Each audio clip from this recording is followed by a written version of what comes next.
Hello wears, welcome to आदि योगी classes. Previous video में आपने देखा कि हमने डिस्कशन किया था केमिकल रिएक्शन और difference between chemical reaction and physical reaction. इस वीडियो में हम टाइप ऑफ केमिकल रिएक्शंस देखेंगे। टाइप ऑफ केमिकल रिएक्शन में जो है आपको सबसे पहले जो आएगा वो है कॉम्बिनेशन रिएक्शन, फिर डिकम्पोजिशन रिएक्शन, फिर displacement reaction, then double displacement reaction and last one is redox reaction. इसको रिडॉक्स रिएक्शन को ऑक्सीडेशन रिडक्शन रिएक्शन भी कहते हैं। ये सब मैं आपको ब्रीफ आउट करूंगा एक एक करके। सबसे पहले हम चलते हैं कॉम्बिनेशन रिएक्शन में। कॉम्बिनेशन रिएक्शन जो होती है simply is a reaction where two or more elements or compound combine to form a single compound. It means कोई भी टू और मोर एलिमेंट्स, दो या दो से ज्यादा एलिमेंट्स और कंपाउंड्स जब कंबाइन होते हैं तो बनाते हैं एक सिंगल कंपाउंड।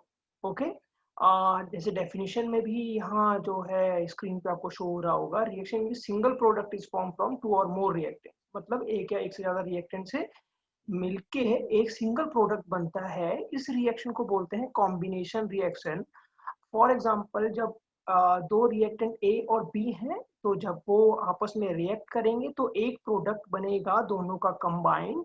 इसको कॉम्बिनेशन रिएक्शन के अकॉर्डिंग वो होगा mixture of A and B. Okay, for example सबसे पहले हम एग्जाम्पल लेते हैं क्विक लाइम का। कैल्शियम ऑक्साइड जब वाटर के साथ रिएक्ट करता है तो कैल्शियम हाइड्रोक्साइड बनाता है और हीट रिलीज करता है। ये कॉम्बिनेशन रिएक्शन का बहुत ही कॉमन एग्जांपल है। कैल्शियम ऑक्साइड को जब हम वाटर के साथ जो मिक्स करते हैं तो कैल्शियम हाइड्रोक्साइड बनता है और हीट निकलती है।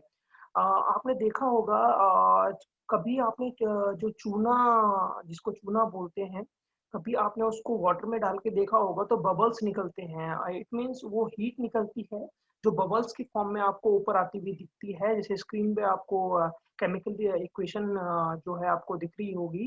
कैल्शियम ऑक्साइड, कैल्शियम का एक एटम है, ऑक्सीजन का एक एटम है, और वाटर आपको पता है H2O।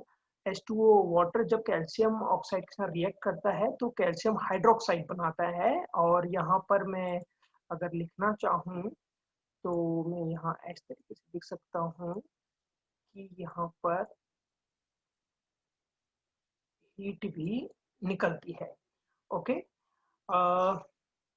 फिर हम आगे चलते हैं।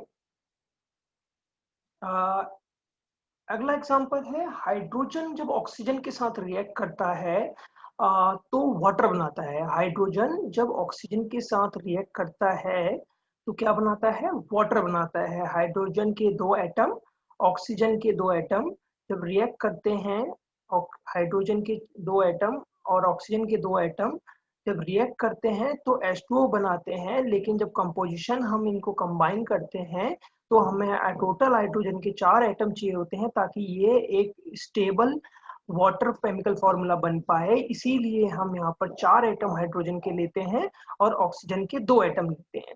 ये स्टेबिलिटी जब आप नेक्स्ट जब आप वीडियोस देखेंगे, डिस्प्लेसमेंट रिएक्शन वगैरह देखेंगे, तब आपको ये समझ आएगा कि ये जो केमिकल फॉर्मूलाज जो होते हैं वो कैसे जो आयनिक बॉन्ड जो होते हैं वो कैसे स्टेबल होते हैं, ये आपको आगे मैं बताऊंगा।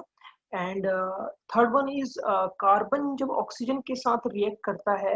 कार्बन आपको पता ही होगा, कोल जब ऑक्सीजन के साथ रिएक्ट करता है तो कार्बन डाइऑक्साइड बनाता है। जब आप जाएंगे कारखाने की जो कोल की जो माइंस होती हैं वहां पर ये सब चीजें देखने को मिलती है। इसलिए जो कोल की जो माइन होती है, जो वहाँ लोग काम करते हैं, उनके लिए बहुत ही डिफिकल्ट हो जाता है क्योंकि वहाँ कार्बन जब ऑक्सीजन की प्रेजेंस में आता है तो कार्बन डाइऑक्साइड निकलती है। और जहाँ ऑक्सीजन की कमी हो जाती है वो कार्बन डाइऑक्साइड कार्बन मोनोऑक्साइड बनने लग जाती है।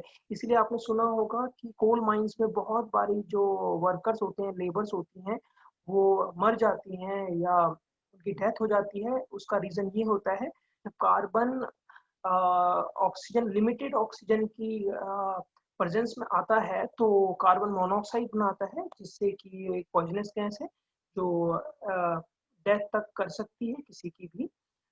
Next one is decomposition reaction. Decomposition reaction is a type of chemical reaction in which reactant yields two or more products. Decomposition reaction ये होता है जहाँ reactants एक सिंगल रिएक्टेंट होता है जो डिकम्पोज हो जाता है, मतलब टूट जाता है दो हिस्सों में टूट जाता है। मतलब जैसा कि कॉम्बिनेशन रिएक्शन में आपने देखा होगा कि रिएक्टेंट्स जो थे वो दो या दो से ज्यादा थे, लेकिन प्रोडक्ट जो था वो सिंगल था। But decomposition reaction is opposite of a combination reaction. यहाँ रिएक्टेंट एक रहेगा एंड प्रोडक्ट जो है दो या दो से ज्यादा रहेंगे। तो इसका एक सबसे सिंपल एग्जांपल है जब सोडियम क्लोराइड, हम सोडियम क्लोराइड को ब्रेक करते हैं, जब हीट अप करते हैं तो सोडियम और क्लोरीन एक्सट्रैक्ट होते हैं, मतलब वो अलग हो जाते हैं। सोडियम जैसा कि आपको मैं इक्वेशन दिखाऊंगा, ये डेफिनेशन है डिकम्पोजिशन रिएक्शन की। दो आपका एक प्रोडक्ट है, एक रिएक्टेंट है ए बी, जो प्रोडक्ट देता है हमें ए प्लस बी की फॉर्म में, मतलब ए बी जो है ब्रेक हो जाता है ए और बी में। आगे चलते हैं डिकम्पोजिशन रिएक्शन के एग्जांपल। सोडियम क्लोराइड, जैसा कि मैं अभी आपको बता रहा था कि सोडियम क्लोराइड जो है सोडियम और क्लोरीन में डिवाइड हो जाता है। सोडियम Na प्लस आयन अलग हो जाता है, Cl माइनस आयन अलग हो जाता है, ये फ्री हो जाते हैं एक दूसरे से। ये एक तरीके का आयनिक बॉन्ड होता है। आयनिक बॉन्ड जो होता है वो ब्रेकआउट कर देते हैं हम सोडियम और क्लोरीन में। इसका एक और एग्जाम्पल है हाइड्रोजन, जो कार्बोनिक एसिड जिसको बोलते हैं। कार्बोनिक एसिड जब हम हीटअप करते हैं तो वो वाटर और कार्बन डाइऑक्साइड में डिवाइड हो जाता है। किसमें डिवाइड हो जाता है? वाटर और कार्बन डाइऑक्साइड में। कार्बोनिक एसिड जैसा कि मैं आपको इक्वेशन से समझाता हूँ।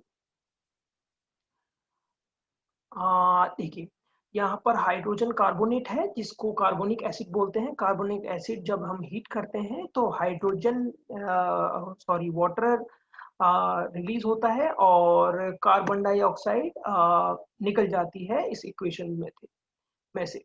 अच्छा, and third one is water. Water का जब इलेक्ट्रोलिसिस करते हैं, अभी आपने ये तो पढ़ा था कॉम्बिनेशन रिएक्शन में कि जब हाइड्रोजन और ऑक्सीजन एड ऑन होती हैं, रिएक्ट करती हैं तो वाटर बनाती हैं। जस्ट इसके अपोजिट, जब हम वाटर का इलेक्ट्रोलिसिस करते हैं तो इलेक्ट्रोलिसिस में बॉन्ड्स ब्रेक होते हैं, जो कि हाइड्रोजन और ऑक्सीजन की फॉर्म में ब्रेकआउट हो जाता है वाटर का। ये देखिए, यहाँ पर क्या हो रहा है कि आपका जो वाटर है वो उसका ब्रेक डाउन हो जा रहा है हाइड्रोजन और ऑक्सीजन में। अच्छा, मैं आपको बताना चाहता हूँ इसमें इसकी एप्लीकेशंस क्या है, यूज क्या है डिकम्पोजिशन रिएक्शन के हमारे डेली लाइफ में या जनरल लाइफ में। Extraction of metal from ore. Extraction करते हैं हम मेटल्स को, हम उसके ओर से अलग करते हैं डिकम्पोजिशन रिएक्शन से। जैसा कि हमने अर्थ के अंदर से कोई भी हम रॉ मटेरियल या ओर निकालते हैं तो हम उसको एक्सट्रैक्ट, उसको अलग अलग कर देते हैं डिकम्पोजिशन मेथड से, जिसको आप मेटलर्जिक प्रोसेस के नाम से भी जानते हैं। ये भी आपके एग्जाम में पूछा जाता है। मेटलर्जिकल प्रोसेस क्या होता है? मेटलर्जिकल प्रोसेस वही होता है extraction of metal from ore. Extraction मतलब निकालना इस मेटल को ओर में से, ये होता है मेटलर्जिकल प्रोसेस। और मैन्युफैक्चरिंग ऑफ सीमेंट में भी डिकम्पोजिशन रिएक्शन का यूज होता है। आपने देखा होगा आपको कभी आपने घर में सुना होगा लोगों से कि हमें डाइजेशन में प्रॉब्लम हो रही है, गैस बन रही है, तो उसके लिए भी डिकम्पोजिशन रिएक्शन होती है। जब हम इनो लेते हैं तो आपने देखा होगा, तो कार्बन डाइऑक्साइड जो है हमारी बॉडी में से, कार्बोनिक एसिड जैसा एग्जांपल है, वाटर और कार्बन डाइऑक्साइड अलग हो जाती है। तो कार्बन डाइऑक्साइड जो है हमारी, जो आपने देखा होगा कि लोग इनो पीने के बाद जो डकार लेते हैं, वो कार्बन डाइऑक्साइड जो होती है बहुत तेजी से बाहर रिलीज होती है, इसीलिए वो सब होता है। एंड डिकम्पोजिशन रिएक्शन के बाद हम चलते हैं, अभी हम इस वीडियो को यहीं एंड करते हैं क्योंकि ये वीडियो ज़्यादा लंबी ना हो जाए, बोरिंग ना हो जाए, इसीलिए हम इसको यहीं एंड करते हैं। इसके बाद हम displacement reaction and double displacement reaction और रिडॉक्स रिएक्शन, जिसको ऑक्सीडेशन एंड रिडक्शन कहते हैं, वो हम पढ़ेंगे। यहाँ इस वीडियो को देखने के लिए थैंक्स, और हम अगली वीडियो में आते हैं, आपसे अगली वीडियो में मिलते हैं और उसको थोड़ा क्रिएटिव बनाएंगे।